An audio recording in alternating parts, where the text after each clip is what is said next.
How to log in into Accenture Workday account online. First, launch a web browser on your device, such as Google Chrome. Make sure to be on a new tab and tap the search bar. Now type in Accenture Workday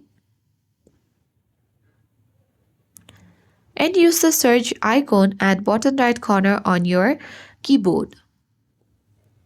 Now, you will reach on this result page where you will see multiple links. Tap on the first link of Accenture.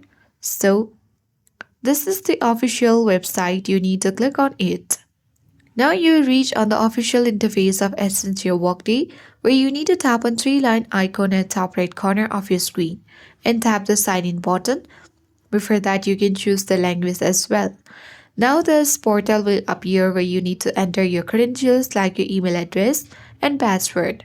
In case you forget your password, tap forget your password and tap the sign in button, and with that you will successfully sign in to your Accenture Workday account online. I hope this guide was helpful.